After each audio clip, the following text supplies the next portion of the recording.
Welcome to JCSU. And I know we have a very impressive lineup today with a conversation that is bound to be a treat. So without further ado, Dr. Kinlock, our president, will do the welcome for us. All right. Thank you all so much, and thank you for your patience. We are excited to be here this evening for this conversation. I'm excited to see some of my basketball team members. So you know what, let's start there. Men's basketball team and coach, if you are here, can you all please stand up and be recognized?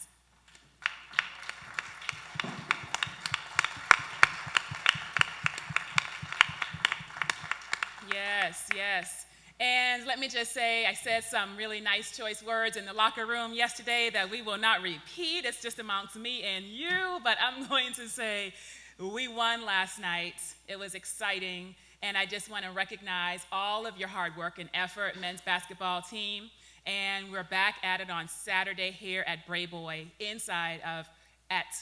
Brayboy against Claflin. So if you are available, why don't you come out and support the last game of the season and watch our men's basketball team play, our women's play just beforehand.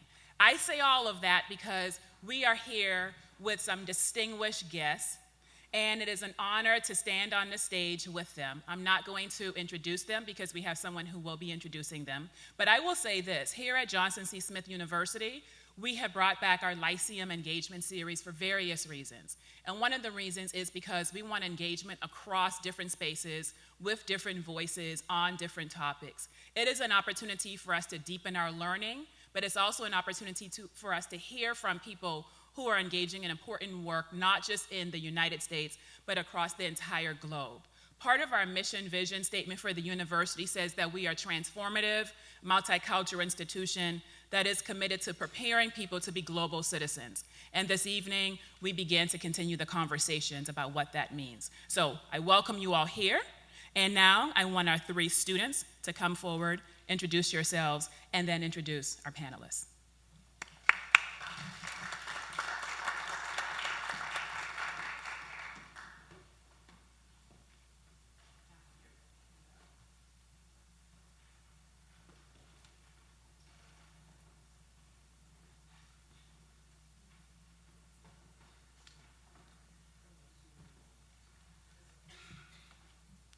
All right, good evening. My name is Chance Brown.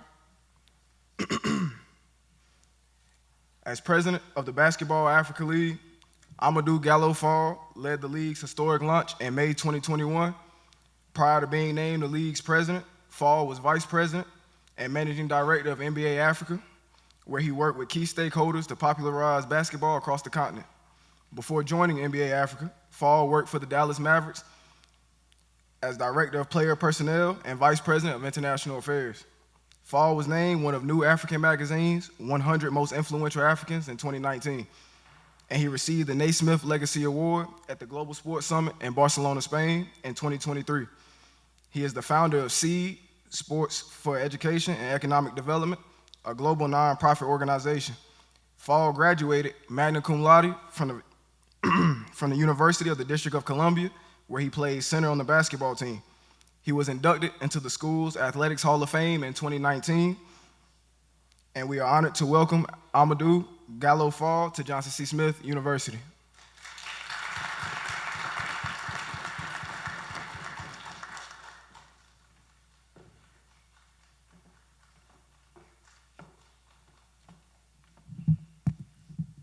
Okay, my name is Charity, and I am introducing Her Royal Highness Princess Tirelo Molehi of the Royal Bafokeng Nation.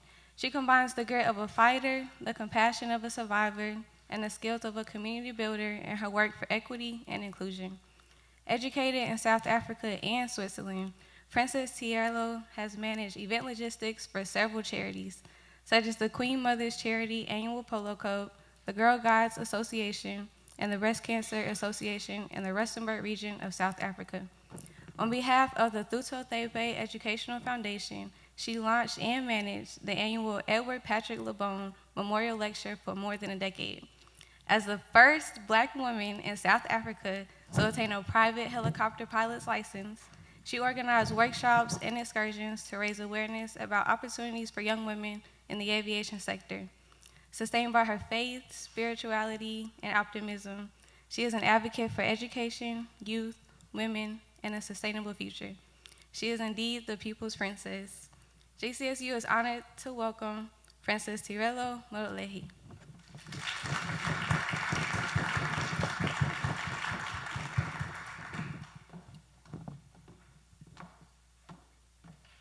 Greetings, everyone. My name is Shael Balak Mariscal, and I have the honor of introducing Fabian Anthony. In 2019, Fabian Anthony was named to the Global Top 100 Under 40 list by most influential people of African descent. And he was listed among the African Travel Top 100 Global Tourism Personalities. He is a lifelong entrepreneur and impact investor with diverse ventures in over 22 countries and 4 continents.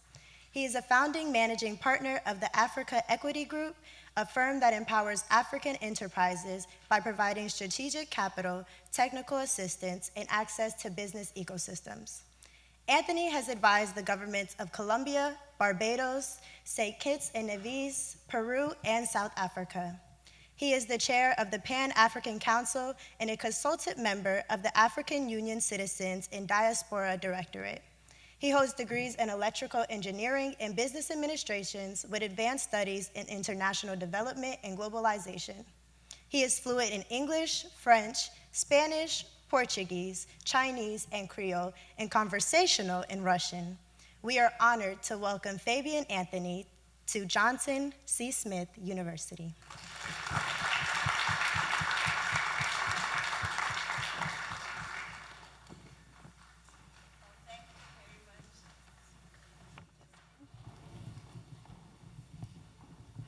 Testing.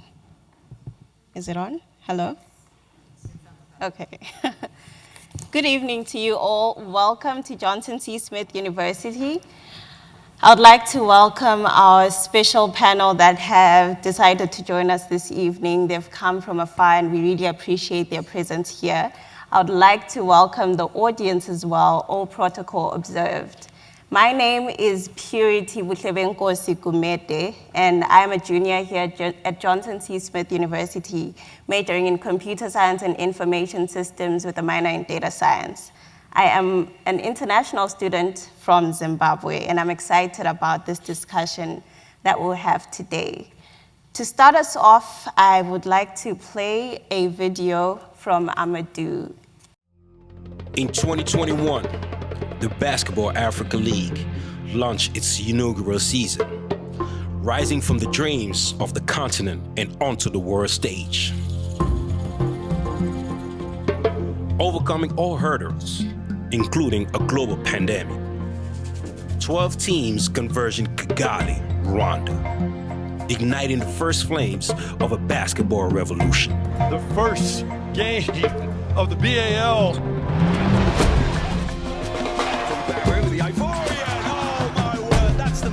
Zamalek, hailing from the land of the Pharaohs, clinched the very first BAL championship. Zamalek are the new kings of Africa. In 2022, the BAL tipped off its second season. 12 champions represented, battling in the world-class arenas of Senegal, Egypt, and Rwanda. The season unfolded like an epic saga, culminating with US Monastir from Tunisia raising the trophy high. There you have it, US Monastir, the BAL 2022 champions, conquering Africa. Season 3 was nothing short of a masterpiece. Underdogs emerged as giants. New talent was discovered, and fans from across the globe filled the stands with vibrant energy for epic games and world-class entertainment. Ce qui nous unit, c'est le basket. The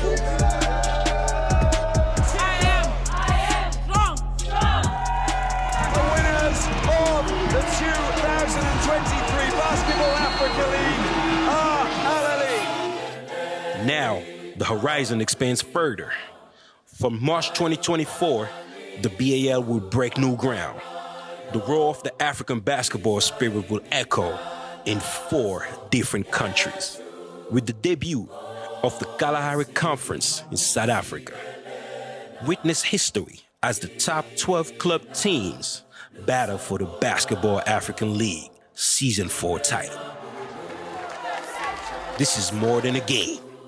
It's a movement, a symphony of sport, culture, and unity. It's Africa rising.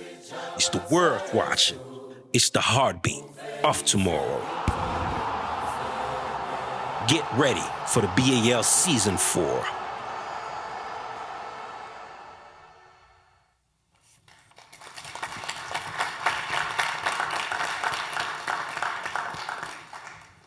Thank you.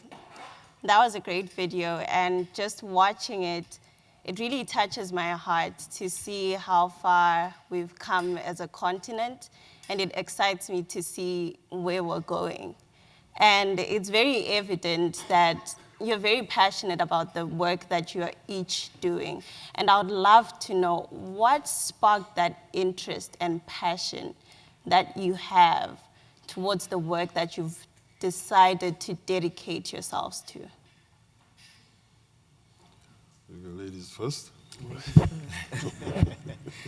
I think for me, it's, I think, coming from the community that I do, it was such a great, for my community, we were really blessed with the resources that were discovered on our land. And we, as a family, decided to plant those resources back into the community, and just seeing how much you can actually do for a people when you have vision. And we've committed to looking at education, which is number one, health, infrastructure, and my family is all about servitude. And the reason why I think our community has been so successful is because of the great leadership. So what inspires me is just being able to see a people who have so much hope, and you are able to be given that opportunity to give back that hope and inspire other people to dream and to believe. Okay. Well, for me, growing up in Africa, and really, I was talking to somebody yesterday. We were talking about the other sport, the other football, that is, really that dominates sports around the world in terms of the most played, because it's accessible. That's soccer, as we call it here. We all grow up playing that sport.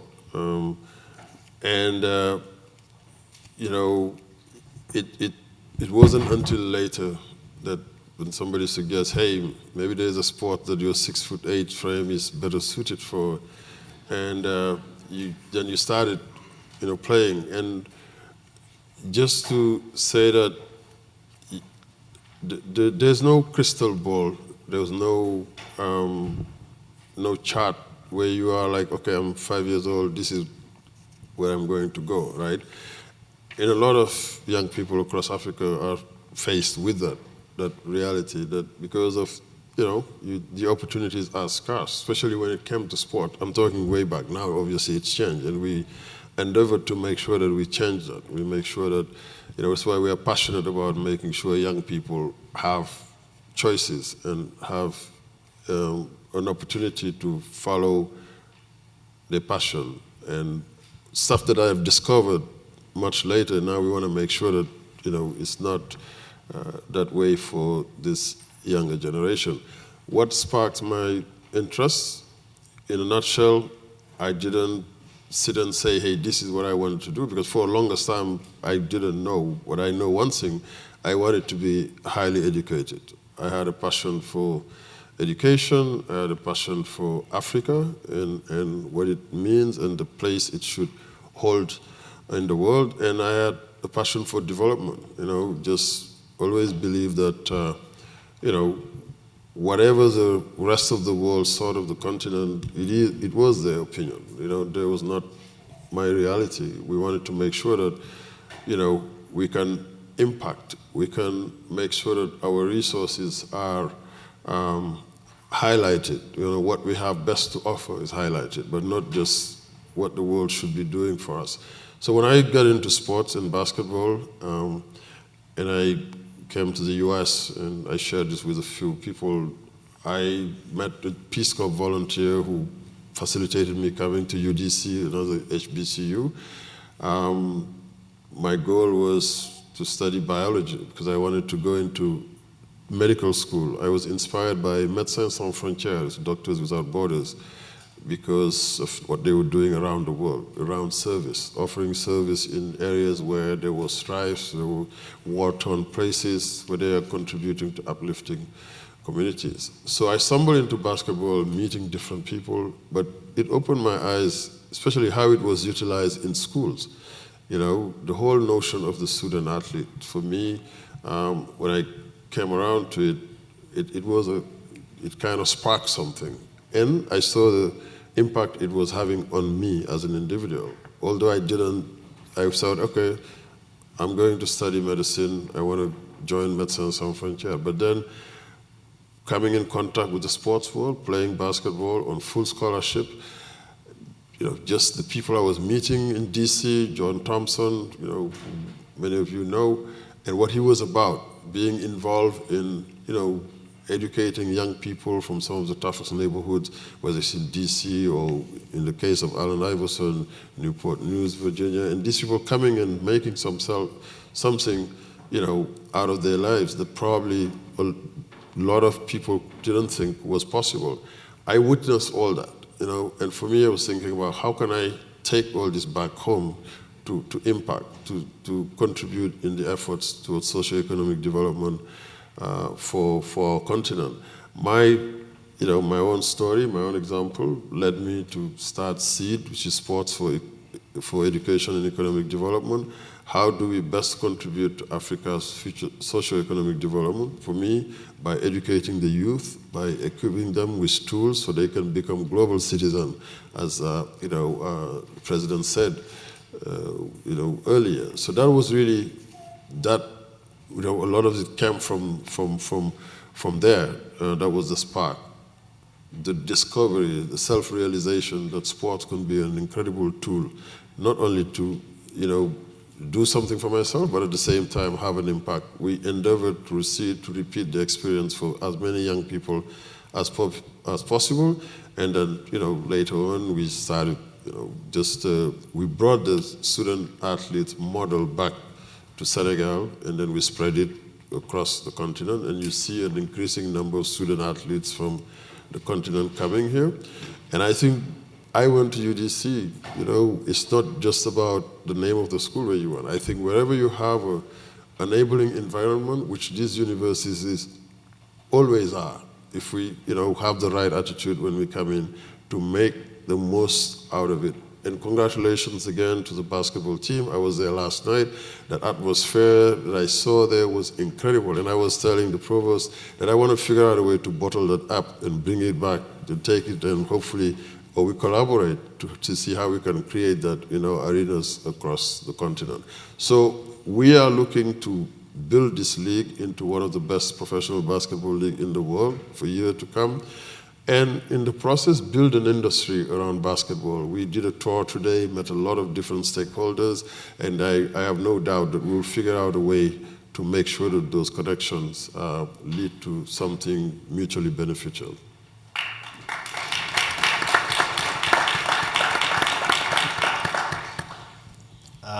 My story for what really sparked my interest in Africa, first and foremost. I call myself an African born outside of Africa. Is a little unusual in the sense that someone read my bio that I speak Chinese. I ended up studying in China at a very early age. And it was a time when, nobody was really talking about China. This was in the mid-90s. And, nobody was really kind of predicting that China would become this great economic miracle or power. And China was giving a lot of scholarships to African students, to Caribbean students like myself. And we all found ourselves in China as Africans, right? In the diaspora or from the continent. And that's really what sparked my interest, was seeing how China lifted 600 million people out of poverty over 20 years, and then wanting that same dream where I come from, in my community, on the African continent. And so as soon as I graduated and finished my studies in China, I went to Ghana, Africa. That was the first country I went to. I started my first business there. How many of you are familiar with shea butter? Oh, yeah? Yeah, so we started mechanizing the shea butter industry in Ghana. We invested in that sector, and we were exporting to the US. So we used to export to Atlanta. In Atlanta is the American Shea Butter Institute. So we kind of made shea butter a thing here in the US at the time, and we started exporting to Europe and Asia. And that was really my first business. I've been entrepreneurial ever since. And when the African Union in 2012 declared that all people of African descent are part of what they call the 6th region of Africa. So Africa is divided into 5 regions. And then we as diaspora would be the 6th region, is when we launched the Pan-African Council. Not to be another think tank or a policy tank, but an action-oriented organization that is able to mobilize leaders like this, the movers and shakers across Africa that are really making things happen. And yeah, so that was the spark. Okay, thank you. It's great to hear all of your stories. A lot of key words were mentioned, and I would like to talk about global citizenship.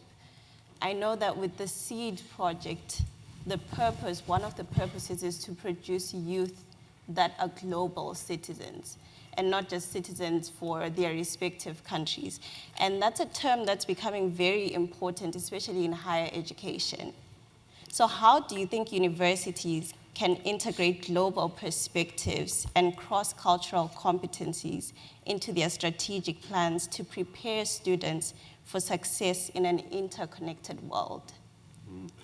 Look, I like to think that universities, by their very nature, are, really intrinsically positioned to serve as that. Wherever you have been in academic settings, I'm pretty sure in this room there are people from everywhere, The dissemination of knowledge doesn't have to be esoteric, Teachers and academics are generally very generous in sharing information. And I think, universities spend a lot of time wanting to attract students from all over the world. And for me, I see what sports, role play, what role sports play in terms of, being the greatest connector. We've heard President Mandela talked about it, used it right after apartheid was abolished in South Africa to bring the country together with the South African rugby team. You've seen the movie Invictus, where rugby was a game that was the sport that was used to, bring people together. I think how universities here use sport, right, and to recruit and attract students. And I know some students make the school choice based on, probably, the performance of the sports team of different universities. So I think the creative industries in general, how do we integrate them more into the, educational fabric? More and more we are talking about in Africa, because for the most part, people didn't really, think of sport, other than just recreation. And in the world of talking to President Kagame, where it was like, okay, no, sports should no longer be what you do when you think you've done all the important things. Sports is important. It's a big deal. And here in the US, what it does in terms of contributing to economies. So thinking about outside the box, right, that to get young people interested, like going this afternoon to the esports lab, just seeing those students there and interacting and asking them about, what brings them to that lab. That's a great first step, right, in terms of creating an environment where, they feel safe, they're open-minded, and you can teach them, really anything. In terms of global citizenship, it starts with the open mind. and also the belief that you can be comfortable wherever you are. And what gets you there is basically the preparation and also knowing your own background, knowing your own self, being comfortable in your skin, and then that way you can be more open when you're interacting with other people. That's self-confidence. That, for me, in Africa, that's what we wanted to make sure our young people start moving around the globe with that, and not just looking at, I need to get out by all means, just to go somewhere else because somewhere else is better. So this is why we went back and took the model here, what we're talking about, the student-athlete model that we're growing, we're developing back in different parts of Africa, and not just the one or two young people that could come here, every year. So I think, in a nutshell, thinking outside the box, making education a bit less conventional, so to speak. There's so many other activities that young people can learn and grow from. How do we figure out a way to integrate the arts, music, and the creative industries on top of sports? Well, thank you. You mentioned being comfortable with who you are. Mm-hmm. And that speaks to knowing yourself and just being confident in who you are. And Princess, this brings me to you because you've done a lot of great work. You were the first Black female in South Africa to get a pilot's license. That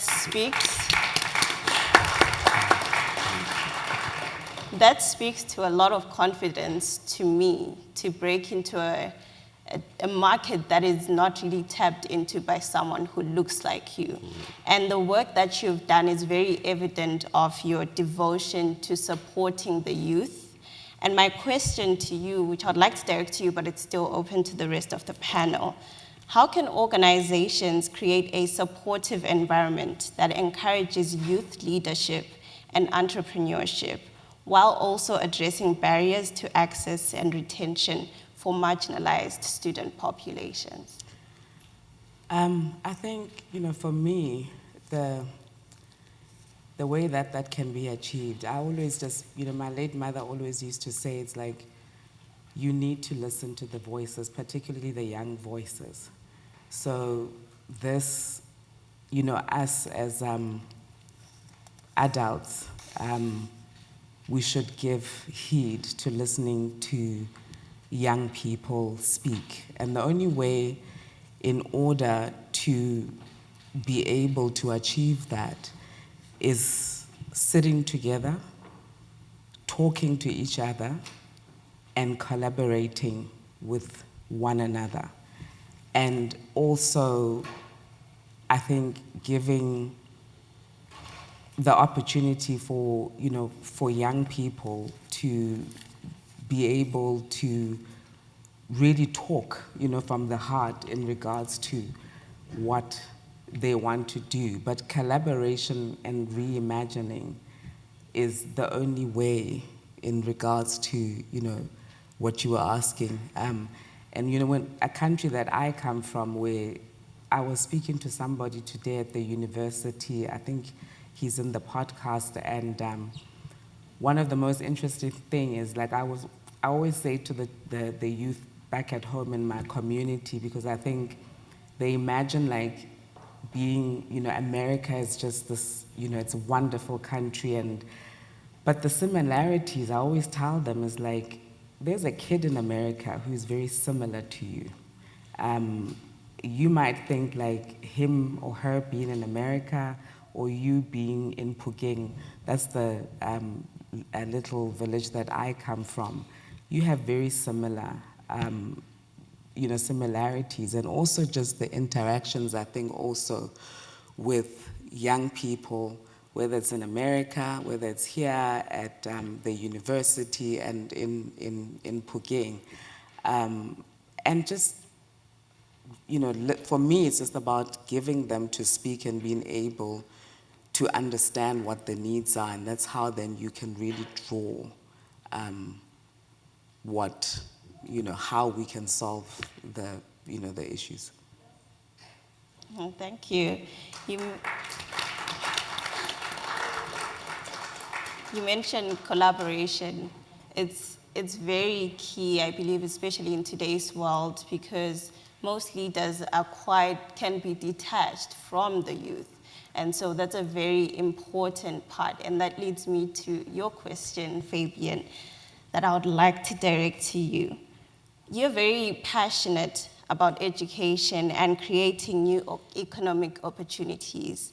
So how do you foresee fostering strategic partnerships between universities such as this one and organizations across Africa and its diaspora to enhance education exchanges and research collaboration?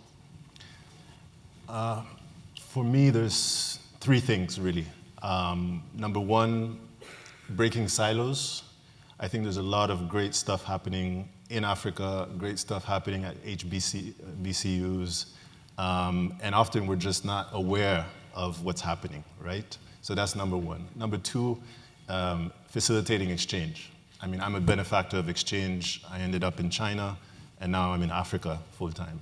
So creating opportunities for exchange, which is precisely what we're talking about here with JCSU.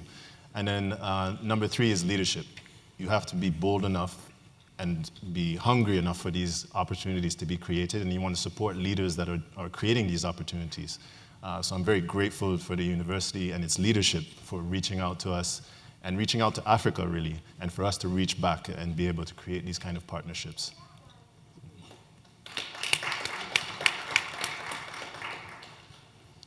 You mentioned facilitating exchange, and all three of you are well-traveled.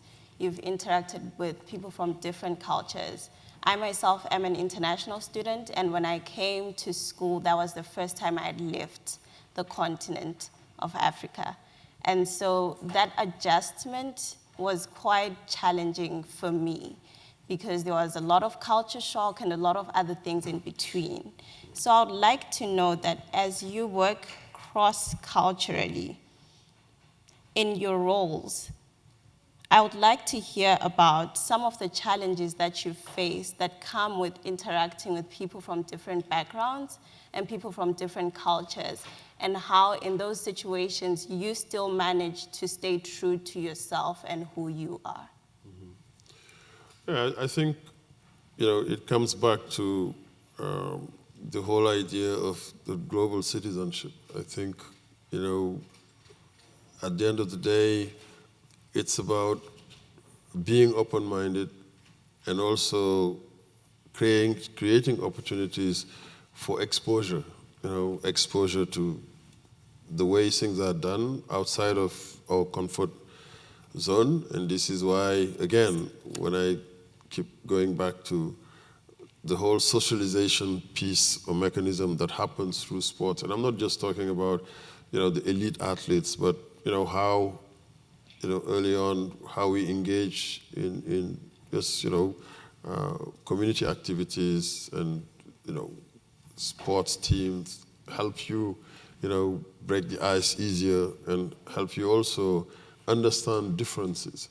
And you got to recognize that somebody may, do things different from the way I would do it, but one thing that shouldn't be compromised on is respect, and it's really that respect for self.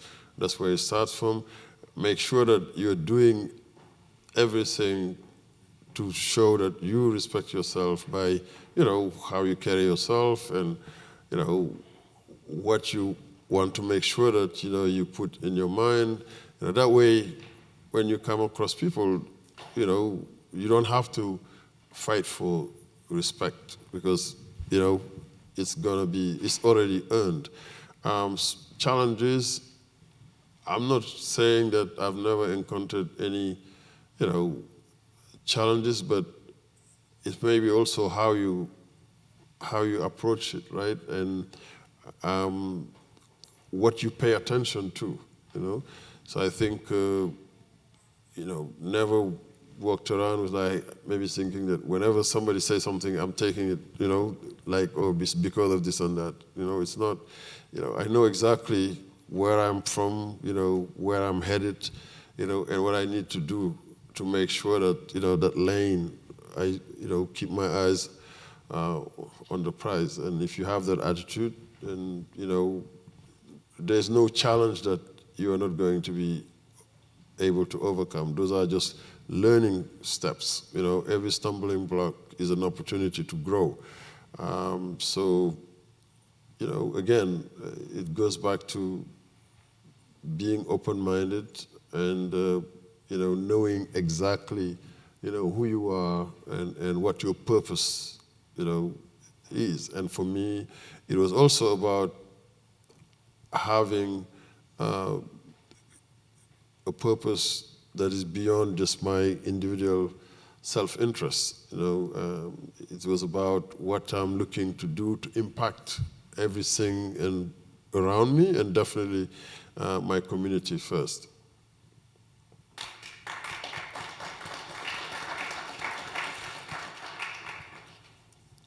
You mentioned respect, and respect makes me think of Ubuntu. For those who may not know, Ubuntu is a South African term that is defined as a quality that includes the essential human virtues of compassion and humanity. Some would argue that Ubuntu is one of the key driving forces towards a united people. Would you agree, and why? I definitely think Ubuntu is about a united people. It's a term that was, coined, I think, in Africa. I don't want to say South Africa. It's about bringing people together. When I look at like my community, I think our community really holds high Ubuntu, because our mission or vision is to have a community of togetherness and unity. Because I strongly believe that with unity, if we can all unite, nobody can create that division amongst us. So Ubuntu is a very beautiful word and I think it applies to everybody. So it doesn't really matter if I'm from South Africa, from Pugeng, in Dorel Bafokeng, or we're here in Charlotte, or at the university.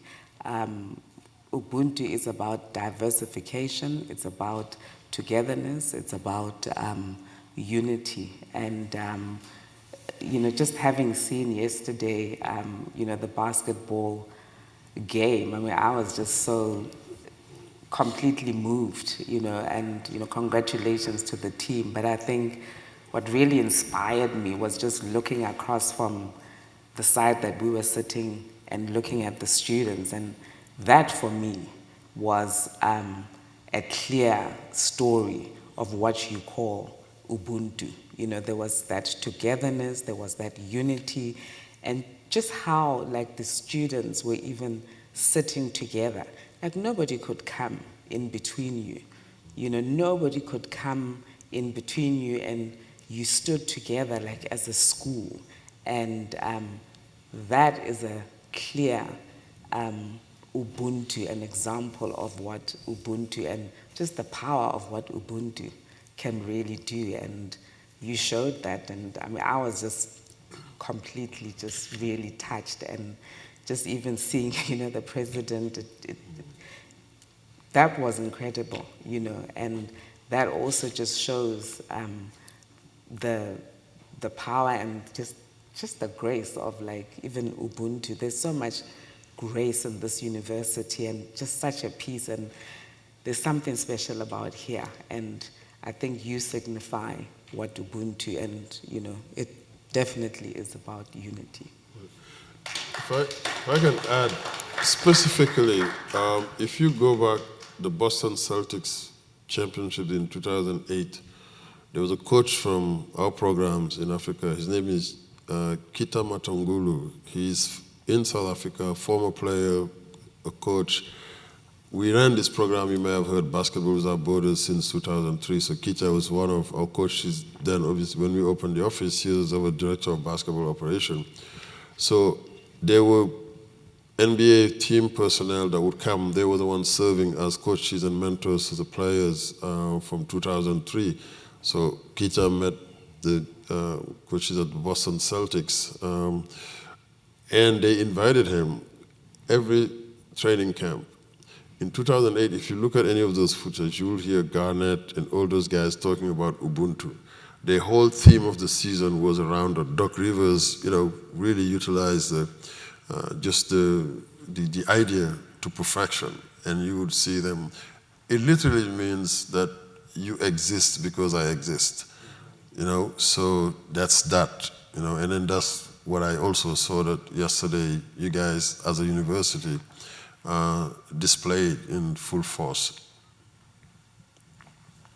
Well, we speak of sport, and a lot of people who are not sporty would just see sport as just playing a sport. But as you're speaking, it's like sport is so much more. It's bringing us together. We're referring to the game from last night. It's not just about the players who are playing, but the community around them. And in the video, it was mentioned that it's more than just a sport, it's a movement. Can you speak on the gravity of sport when it comes to uniting not just different countries, but continents too, and how institutions, like educational institutions, can use sports popularity to attract talent and build vibrant sports culture on their campuses? Yeah. And I think the model in America has been the blueprint. Like I said, this is where, even before I set foot in the States, I knew about Georgetown, I knew about Indiana University, North Carolina, Chapel Hill. How this UCLA, legendary John Wooden, everybody, even if you have no interest in basketball, when they tell you somebody win, 9 championships and all that stuff, yeah, you pay attention. So I think in this country, sports have always been leveraged. And also, I talked about President Mandela, and even when I was at the Dallas Mavericks, Donnie Nelson is, who gave me the opportunity here. They went to Lithuania, when the Soviet Union was, disbanding. This tiny country, Lithuania, that's where most of the top basketball players in the Soviet Union team they were from, whether it's Sabonis or Marciulionis, you guys maybe, I'm sure your coaches would know, these are legendary players. They were from this tiny republic. Same thing with the former Yugoslavia. The country ultimately, broke away. You had Slovenia, you have Croatia, Serbia, Bosnia, but they used to be one team. So in 2001, there was with the war that happened in Bosnia, there's a group of players that used to be on the same national team, but now, because of a breakaway, they're in different countries. And there is war between these different countries. So the NBA and some of the players at the time, of Toni Kukoc, Vlade Divac, these guys like Pejo Stojakovic, they're all from different countries. Toni was from Croatia, Vlade, they were from Serbia, what became Serbia after, and then others they were from Slovenia, etc. So they came together, we launched Basketball Without Borders, just to kind of reconcile the young people, from these different countries. And it played a major role in keeping, that connectivity. We have Basketball Without Borders. It's really bringing young people from all across Africa, because we were talking about it yesterday, I think Dr. Cham talked about it. Africa is not one country. You got 54 countries, thousands of different languages. Even within the same country, you have different ethnicities, different languages. So sports can be that great connector. So for us now, when we talk about the Basketball Africa League, it's a way to bring the continent together, but also, make no mistake, we are looking to build an economic growth engine. To your point, Yes, we're going to have great players on the court because we have that level of talent. You see it every year. But we want to have great sound engineers. We have great sports writers. We want to have marketeers who can go and sell the sport. Brand people, broadcast operations people. That's what our league is really creating right now. This is why being here, the whole idea of that exchange, being in that lab with the e-sport, these young people, we were talking to them about, hey, maybe someday there will be exchanges, and there are young people in Africa in e-sport. I was telling them there's just a confederation of African e-sport that was created like less than a year ago, and Dr. Cham knows the gentleman who's running it. How do we create synergies? How do we bring all that together to drive prosperity for Africa and for the HBCU communities? So that's the kind of exchange that we want to establish, using sport as a conduit. You use sport to amplify whatever message you want to put out there. And that's for us the number one value we see in sport and basketball in particular. Sorry, and I just want to add on to that, because when Amadou first came to South Africa, to set up the NBA, actually our community, the Bafokeng, was the first place that he actually stopped, and the program started there. And, we had kids from like 7, 8 who had never seen a basketball. All they knew was just soccer, athletics, and just knowing and just seeing the faces that a whole door was just opened in regards to just one sport and just the power of sport. And we have 5,000 children now we have our own basketball league in the nation, and that alone, just the power of sport and what sport can do. I mean, I don't know how many of you watch rugby, but South Africa won, the World Rugby Cup, and just during that 2-week period, I've never seen a nation, given the disparities and, apartheid, for those 2 weeks, there was so much love in our country in another level, because, but that's what the power of sport does when it's used, correctly. Not only just hitting the basketball, but it's also about education also. Wow, that's amazing. I mean, it's amazing to hear that you didn't know about basketball, or the people in your community didn't know about basketball at the time.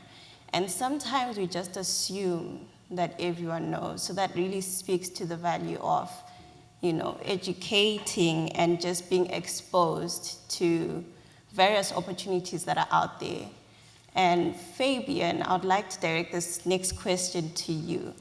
As Amadou was talking, he did make reference to esports that touches on technology and innovation. And technology and innovation are both driving forces in today's interconnected world.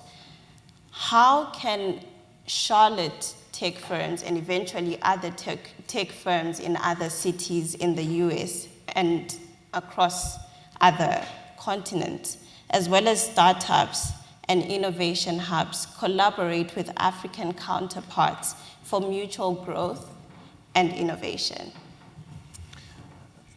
There's so many opportunities in this space. I think we're experiencing now a period of exponential technological growth with the coming of automation, robotic automation, artificial intelligence. And as Amadou mentioned earlier, Africa is 54 countries. And I think across the African continent, there's over 500 different tech hubs at the moment. Major cities like Lagos, Nairobi, Rwanda. There's a lot that's going on. And if you look at a lot of African countries and their development path, you'll see that they were able to leapfrog a lot of technologies by being at the forefront. Like mobile payments in Kenya with M-Pesa happened way before Cash App here. Right? So if you go look at those case studies in those different countries, you're seeing how technology is being applied to solve real-world problems. So I think that's the opportunity for HBCUs and universities like JCSU, is to be part of those ecosystems. And like I mentioned earlier, not work in silos. Let's have those exchanges. Let's learn from each other and then pool resources in order to be at the forefront of this technology. Because if we're looking at how China rose out of poverty, it was a technology-driven initiative. I was in China in 1997, 98, when American companies were relocating their manufacturing to China, and the Chinese started copying everything. They ended up reverse engineering every technology you could imagine. So everybody kind of makes fun of the Chinese knockoffs, but there was a purpose for that, right? They wanted to understand the technology. We need to do that as well. We need to understand what's happening, how it's affecting our lives, and also the future of work. If I to add to that, when I went to this morning, this meeting we had with there was a couple of professors there in sports management and data science and analytics and all that, and I'm thinking this is exactly where we need to go. So those are the kind of synergies and partnerships that I'm talking about. You see and you want to see now, how do you, make it make sense? How do you bring it to reality? That speaks to the need for institutions, especially higher education institutions, to make sure that their curriculum is relevant to the industry. So right now, incorporate technology and innovation. And I'm happy to say that here at JCSU, we're clearly moving in that direction. We just did introduce an AI course that I'm excited about. And in the interest of time, I'll ask one question before we open it up to the floor. As leaders in your fields, what legacy do you hope to leave behind? Look, for me, honestly, legacy is for others to, talk about. And I think what matters is what I'm doing every day, to impact, to create value, even, I don't know if that makes a difference or not. I'm not sitting and, keeping score. You just, do what you feel is right, and especially if it's coming from a place of passion. People ask me, I don't know how you do it, but, you travel, where do you get the energy? I have no idea, because, all I know is that, I'm doing something that I'm extremely passionate about, and, living in a continent, I moved back first to South Africa in 2010 to start the NBA Africa office, and now we're in Dakar, where we put the headquarters for the Basketball Africa League.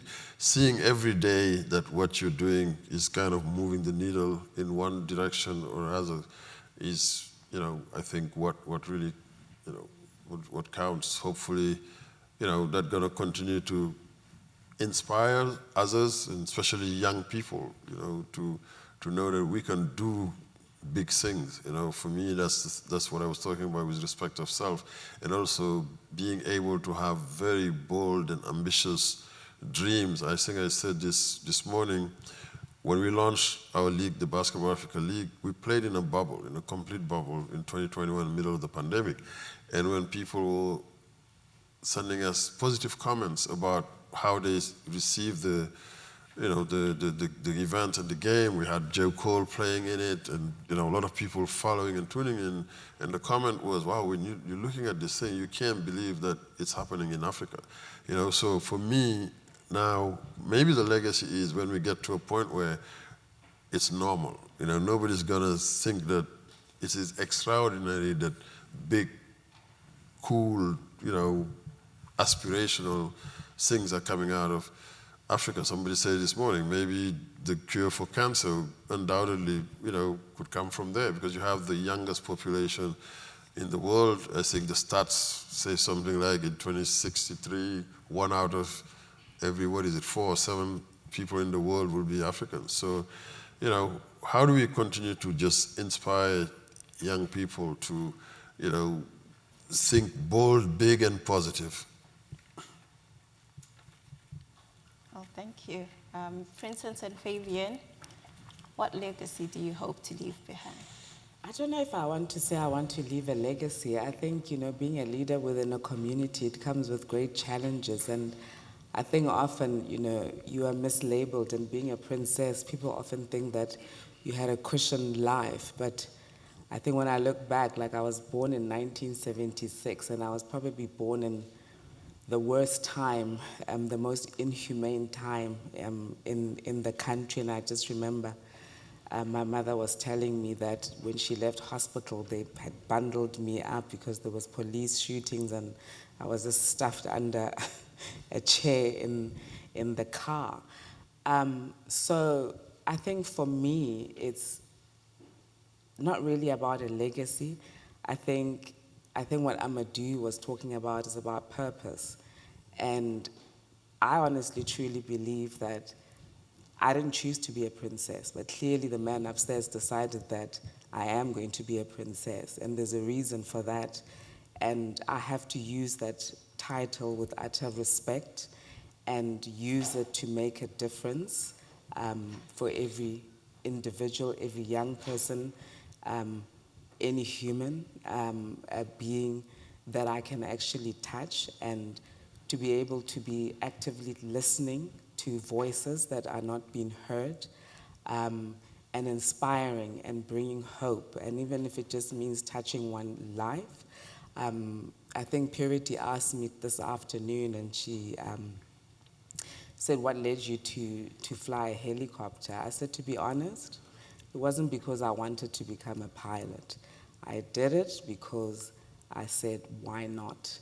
And my why not was anybody can do anything if they believe, if they dream, because everybody thought that I would never be able to get into that helicopter and fly it because I'm black, I'm a woman, and I was torn apart literally every single day, dealing with instructors that just wanted me to fail. But I just said, the reason why I'm doing this because I'm going to defy the odds in order to bring change, in order to inspire every young person. Doesn't matter what color, they will fly a helicopter, I don't care, go to the moon, the space. That's why I did it. So for me, it's not so much about the legacy, but it's just bringing hope and making sure that the purpose that I was given by God, I will fulfill it, and hopefully it will create a ripple effect and there will be great change.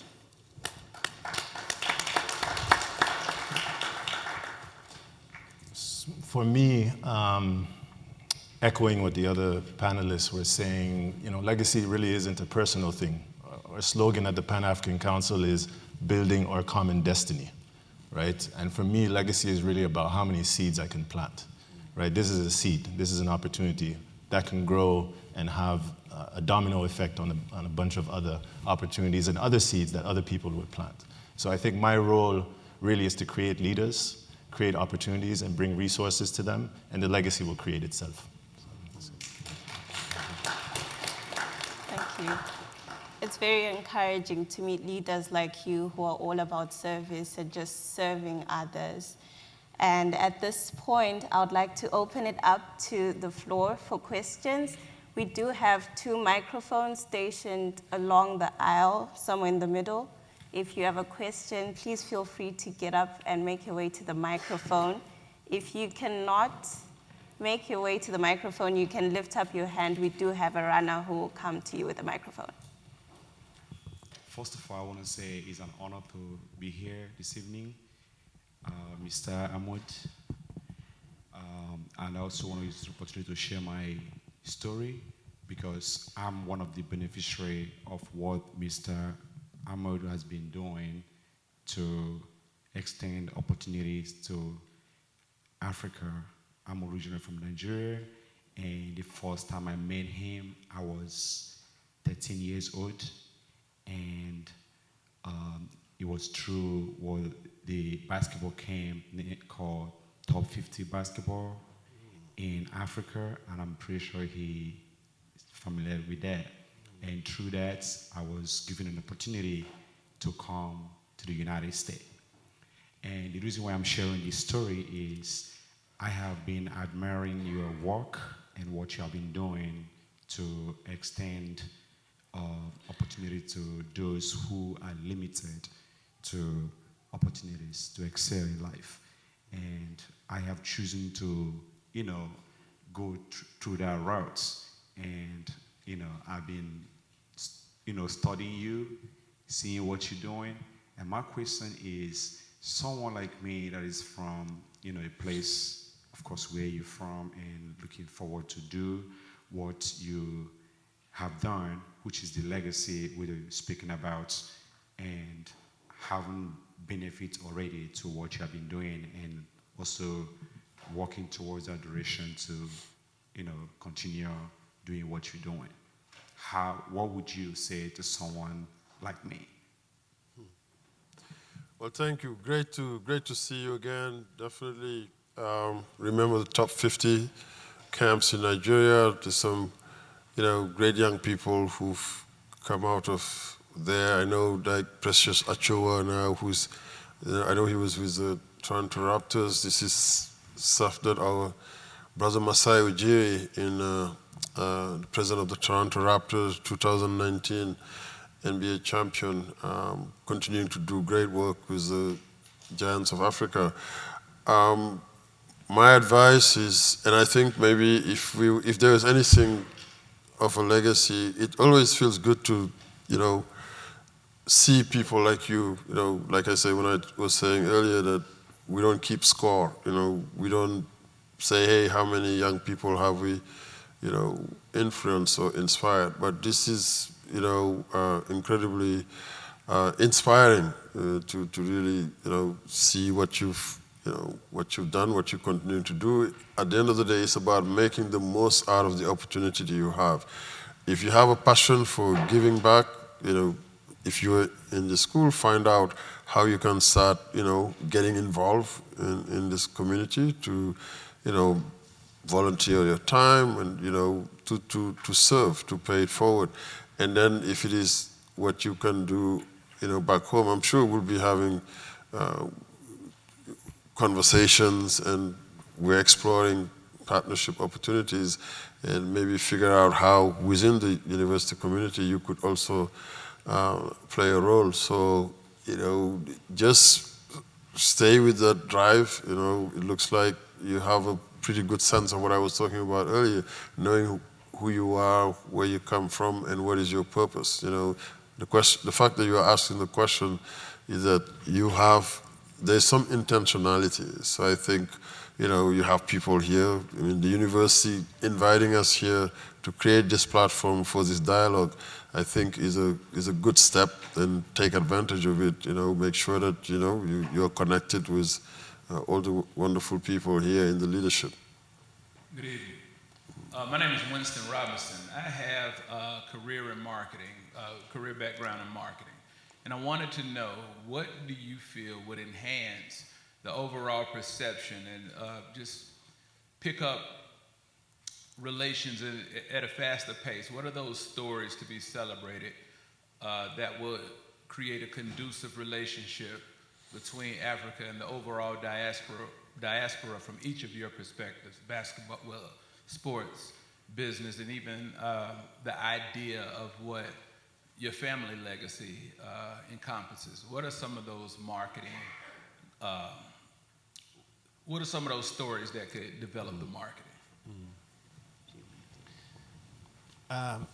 The fact that you're a marketer, I think you understand the power of the media, right? And I think Malcolm X has a really good quote on that with regards to, whoever controls the media controls your perception, something, to paraphrase. But I think we need to start finding those stories and highlighting them to the highest degree.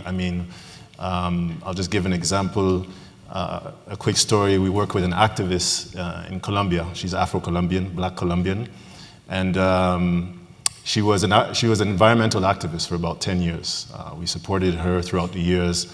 And we had a contact that knew Snoop Dogg. And we just ended up throwing the story at him. He posted it on our social media, and she rose to fame. And fast forward 2 years later, she became the vice president of Colombia, right? First black woman to be the vice president of Colombia. So that's the power of marketing and strategic marketing, and also helping each other's stories, highlighting each other's stories. And just last year, we organized her first trip to Africa. So as a person of African descent from Colombia, she now came in an official position to engage with South Africa, Kenya, and Ethiopia. So it was historic, and a good marketing story, a good headline can really change the entire dynamic. I think selfishly, and I always want to encourage people to really be active participants in the narrative, in terms of when the story is being told, that we make sure that whatever is told is accurate. I would encourage as many people as possible to come to Basketball Africa League events. And the way we organize it, we go to multiple countries. So you're showcasing culture, you're showcasing sports and all the creative industries, and you are discovering these countries that you heard about, you've never been to. And we are very intentional in making sure that we are using the convening power of sports and basketball to drive people to a particular site. And when we are there, we engage in conversations like this. There are business forums, technology summits, and in addition to just going out and discovering, doing tourism, and also interacting with business people, from these different parts of Africa, and to see what kind of collaborations can be created, So, and we've seen examples over the years of, really connections that were made, and then that has really moved the needle. And when you talk to a lot of people who've been there, they will say that it was a life-changing experience. It's a life-changing experience because of whatever perception, one may have. When you go, you live the reality, for yourself. We're talking to the coaching staff about, you see these colleges are doing, travel abroad tours. Increasingly, universities are coming to Africa. We'd be very interested in seeing how we can, encourage or facilitate as many HBCUs as possible to come and visit. We'd be interested in figuring out how do we create, whether it's tournaments over there. You see about teams going to Maui or the Virgin Islands and all these places. The west coast of Africa is like 7 hours from the east coast here. So I think having those exchanges that are meaningful is going to go a long way also in making sure that the right narrative is out there.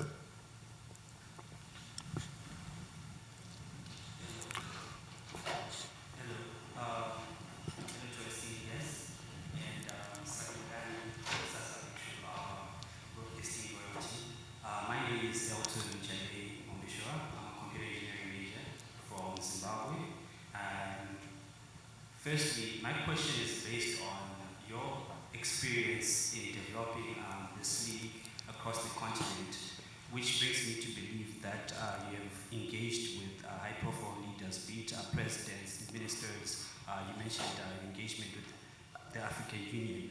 So my question is, have you ever asked someone from the African Union or any of these leaders why it is difficult to travel in Africa? Because it doesn't make sense for me as an international student in America to go to California with my state ID, but in my own backyard, I have to go through a queue with a passport to apply for a visa. It is very frustrating, and it's counterproductive considering that we are trying to push for African unity, and we're also trying to push for African development, considering that the more easier transportation of people and goods, the easier it is for us to do business, the easier it is for us to develop our continent. Thank you. Yep. I think I will leave that to the Pan-African Council. I know that Fabien have a lot of experience and I'm sure a lot of initiatives. Yeah. But I can, just one comment. When I was in Kigali, I think this was in 2017, when they launched the Africa Continental Free Trade Agreement.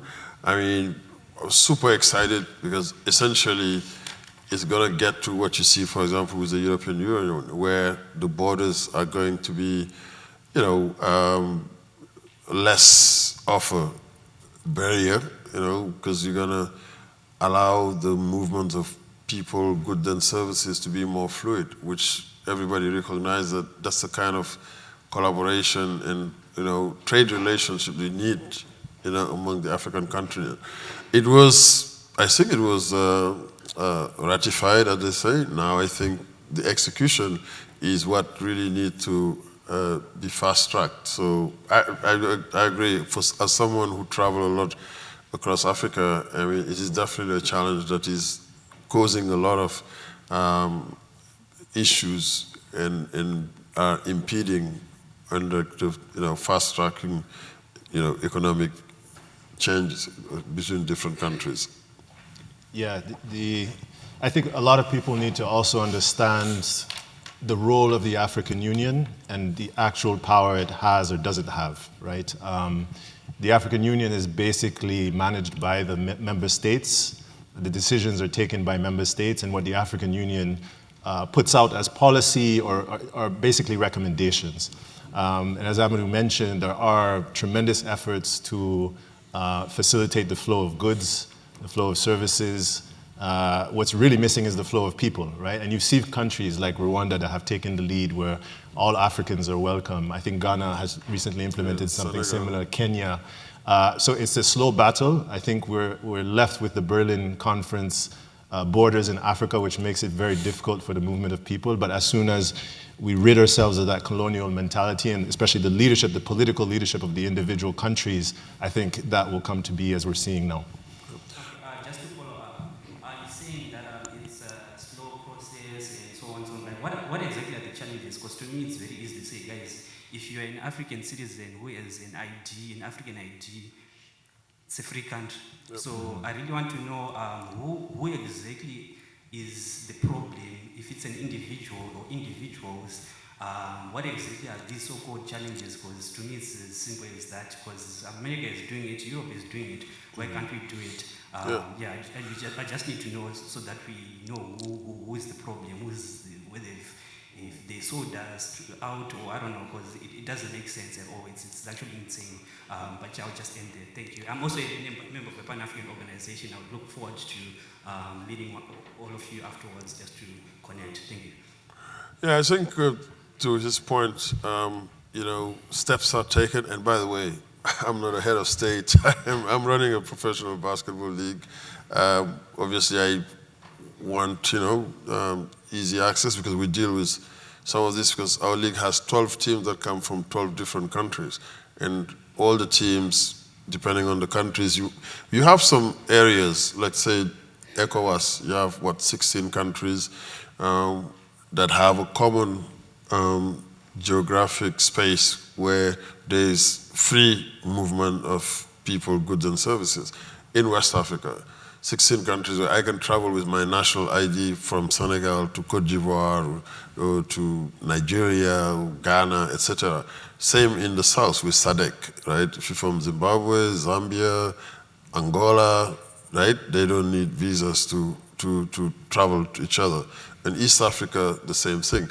So I think there's things that are happening, but it got to be tied to the whole continent. So small steps, like he talked about Kenya now, yes, you can travel there, Senegal, the same. In Rwanda has been doing that. With the African passport, you have access, you'll still get the visa, but you get it, you know, on arrival. So it's coming, you know, so I wouldn't, you know, definitely we're not sitting in our hands and saying, you know, just hoping that it happens, but who makes the decision is these individual, you know, countries, right? So that's where it sits. Well, thank you. Unfortunately, because of time, we only have time for 3 more questions. So we'll just take 2 from this side and 1 from the other side. Good evening. My name is Kenny Gordon, and my compliments to the panel for your insight and wisdom. Compliments to Johnson C. Smith University for this connection. I heard some very interesting points that were made about unity, about the need for the connection between sports or athletics and education, and then even technology. And I want to kind of take that a step further and ask a how question. I've spent about 30 plus years in the corporate world. A number of people that I know and with whom I work have risen to the levels where they're in that vice presidential, that C-suite area of different companies. I myself am in the healthcare industry, working for a company that produces tools for cancer research. And my job at my company is to globalize my product. And so today I was talking to people from Japan and people from the UK, et cetera. But there are a lot of different people, or there are people that look like me that are out there. And one of the connections I think that has to be made among athletics, sports, technology, education is also that corporate, weaving in that corporate part. But there are so many people out there that look like me that have achieved levels in certain corporate environments. And when they're done and when they retire, they just go and sit down. For a long time, I will. For a long time, many of us have talked about how do we connect? How do we connect into Africa so that we can bring everything that we've learned in America in the corporate environment to you? How does that happen? Well, I think this is a great start, right? And how do we multiply these types of opportunities? For me, we got to be very intentional in the opportunity we want to create with HBCUs, and to your point, the expertise that we want to, the knowledge transfer, the capacity building that we want to see across, Africa in our field. And the reason why we keep talking about the league, because it's a platform that is not only just focused on having great players, which is our number one priority, but even to have great players, you need great sports scientists. You need people specialized in nutrition, people who are strength and conditioning coaches. Now, increasingly, with analytics, and you gotta evaluate talent, and there's biology comes into play, physiotherapists, etc. So in all kinds of activities that seemingly don't have anything to, you just see a player on the court there running up and down and dunking. But there's a lot that goes into now increasingly in creating, the pathway that allow the athletes to develop and mature. So for people like that, in whatever the field is, I think there are opportunities to serve. And again, I go back to our league because we are looking for, capacity. And I think the best way to start is by traveling there, coming and, seeing what's going on. I know a lot of people who've, made the move. And I think it started with just taking an interest in traveling and discovering. And then you realize that, your skill set is not only is needed, but also can even allow you to create more value for yourself. A lot of people starting businesses, whether it's in, research or the hospitality industry, in all kinds of activities. Definitely, forums and platforms like this are good places to start having those kind of exchanges and networking opportunities. And I just want to just add on to that. My two late brothers, one went to Howard University, the other one went to Jackson State, Mississippi.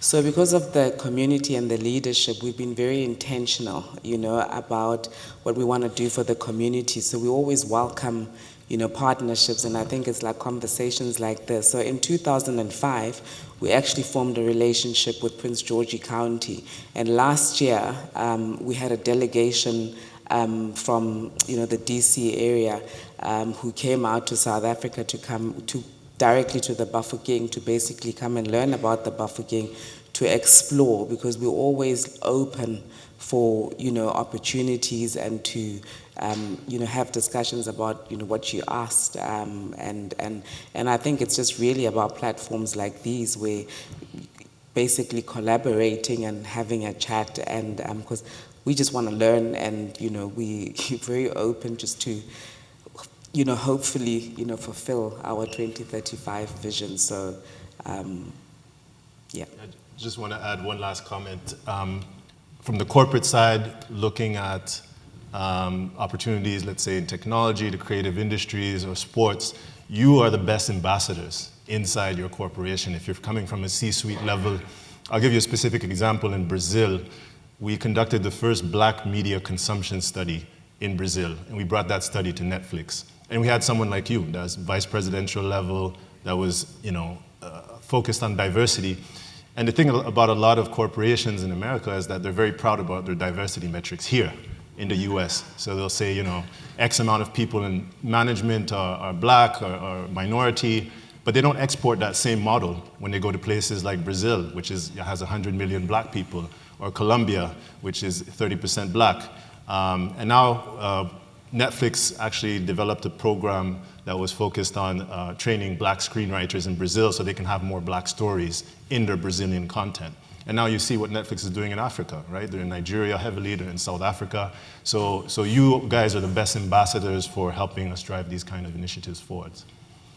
Thank you. Unfortunately, we can only take one more question, so please. Thankfully, it is my question. Thank you, Purity. This evening has been enlightening. It has just been a wonderful conversation, so thank you all for that. And Purity, thank you so much for the invite. My name is Leslie Gordon. I'm related to that guy who just asked that last question. But through tonight's conversation, what I did not hear was how the U.S. government plays a part in all the work that you do. In 2022, the Biden-Harris administration established a strategy for sub-Saharan Africa. They also created a council, an advisory council. Are you all collaborating with the U.S. government for any of the work that you are doing and to strengthen your platforms? Yeah, look, for the NBA, we have a long-standing relationship with especially the U.S. State Department. There was a program that we've launched in 2005. It's a sports envoy where we work with the U.S. embassies in the different countries where we had activities, where we would bring role models to engage in the community. We do clinics and we do educational activities through that sports envoy program. And the council you're talking about, I was just maybe a few weeks ago talking to Chine Ogomike. She was part of that council, and she traveled to Abidjan in Ivory Coast with Lisa Leslie, WNBA icon, during the African Cup of Nations in football. Because, look, the U.S. also is looking for goodwill on the continent, and they recognize, really the power of sports and these athletes as ambassadors. So we've always really, at that level, interacted, working with USAID, for example. We ran a program in Senegal back in 2014 called Live, Learn, and Play, basically using basketball to, engage with young people, to really instill values, to get them focused on how to become a great citizen and contributors to their communities. So there's work that we we could continue to do, but the relationship is definitely there. As a U.S. citizen, we want to make sure that our administration is putting their money where their mouths are, okay? And just a comment for Princess really quickly. I know you are in aviation. There are a couple of HBCU colleges that have wonderful aviation programs. So if you have young ladies over in Africa who want to fly as well, have them consider an HBCU here in the States. Oh, no, definitely, absolutely. Thank you. Thank you so much for the amazing questions. And as we close out today's discussion, I'd like to give you an opportunity to say a last few words that you might want to leave with us. My last few words is that, when we were invited here, it's a great honor. It's always exciting to come and engage, especially, with young people, the student population. Again, a big win, I told this to Dr. Cham, would be for us to see a group from this university come, and interact and visit some of our games, the countries where we play. I just think that it's a great platform to start, something, and whether it's the basketball coaches or the people we saw at the e-sport lab and talking to the student affairs person about wanting to encourage more young people to come to school here. I mean, you got a great campus and very strong leadership, and so I've been very impressed with everything that we've seen here, and we want to make sure that the story is told, and then hopefully there is something by way of exchange, because I'm really very focused on making sure that it goes both ways. So we came, hopefully you guys will come, and then we see what we can build together. I think for me, firstly, I just want to just thank Dr. Valerie, Dr. Cham, for the invitation. I think it is just such a great honor to have been a part and just to come and learn about your university. It's a beautiful story. As I said, there's just something very special about this university. I have a gift for the university, and the reason why I chose this particular gift is, firstly, I just want to just, talk about, just our history, South Africa and America. And I think both nations, what we went through, South Africa, apartheid, and also in America, the injustices and everything. And, I often look at what happens in America as a young black person, and it completely just, breaks my heart. And because when you come to Africa, it's just a completely different landscape. But what I want to just say is that, as South Africans, we made it. And why I love about South Africans is it doesn't matter about the injustices. They get up with such a boldness. And South Africans are just great when it comes to resilience and determination. And I think for me, I just want to just say the same, for you, is that you should just apply the same thing, where you just get up with the boldness and just have a resilience, through the challenges. So I bought a traditional, I think it's just out there. Do you mind just getting it for me in that? A Setswana basket. And the reason why I chose this particular gift is, a basket is weaved, intricately. And for me, I just believe that this is just the beginning of that weaving of us coming together. And a basket is also hollow, but this is also about filling it up with the great opportunities that we've explored and we have spoken about. And the basket also signifies unity and coming together. So I hope that you'll put it in a place that it's just the beginning of what we started, coming together, uniting, and doing great things, with the Black universities. And then hopefully, I hope that I can get a group, Dr. Cham, to come to the Bafokeng. My mother always used to say, if you look at Bafokeng, it's almost the same size as, I think she said, was it Delaware? I think Delaware.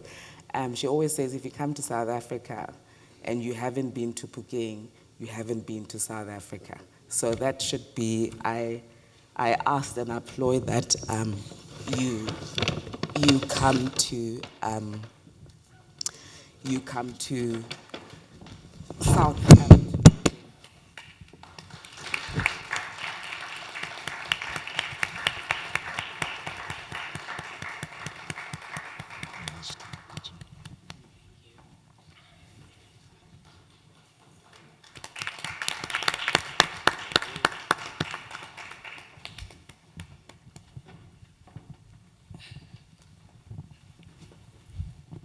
I wish I could leave y'all with a gift as well. For me, really just gratitude. That's really the only word I have for tonight. I kind of want to go just quickly back on how this relationship started. So Kimberly, which I believe left, oh, there you are, okay. Talking about planting seeds earlier, I mean, our relationship really started with the African Union ambassador to the US when we were doing that kind of work and programming, was it 7 years ago? And now here we are, JCSU. She reached out, thanks to Dr. Valerie, Dr. Cham, and Kimberly for really allowing this opportunity to happen. And of course, I wanted to bring some of the best movers and shakers that I know to this panel as the council. And I want to see, we go to so many events and conferences all the time. And what I really want to see is more seeds planted out of this, something that we can concretely do this year, that we can then come back next year and say that this was a success. So that's all.